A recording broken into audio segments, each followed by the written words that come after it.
Здравейте!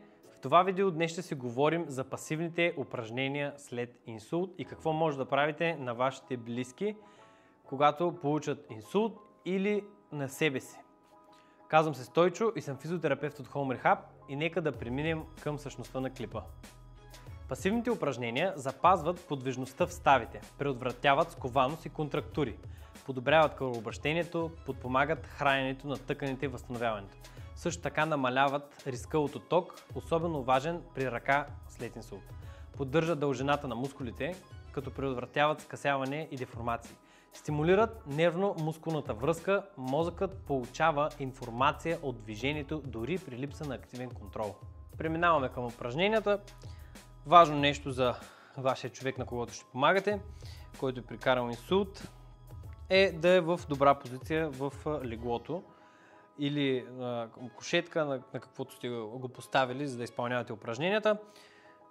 Легнат, без да е целия изкривен, краката да не са кръстосани, умятани по някакъв такъв начин. След което хващате ръката и започвате с бавни, прецизни движения. И вдигате ръката до 90 градуса и връщате. Вдигате бавно, спокойно, никой не ви гони. Хубаво да се раздвижи, внимаваме да няма болка. Търсим хубав обем на движение, но в случая с рамото, за да не се предизвика болка в рамото, тъй като мускулите са отпуснати в рамото след инсулт, се внимава и когато направим 10, 15, 20 повторения за рамото, когато с повдигане нагоре, може да направим настрани.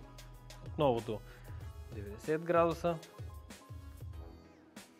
След като направите 10 на повторения, 15-20, хубаво е повече повторения да се правят, преминаваме надолу към лакътя.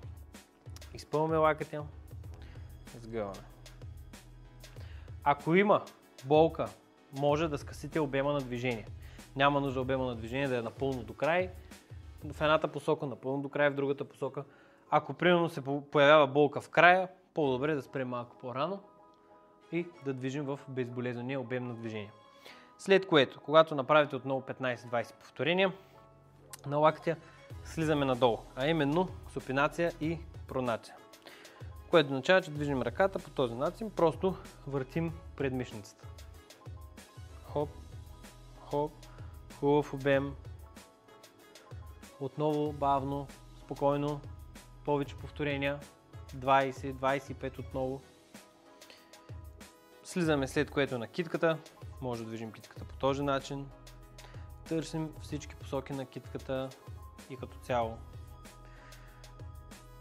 Отново 15-20. След което може да направим китката в другата посока.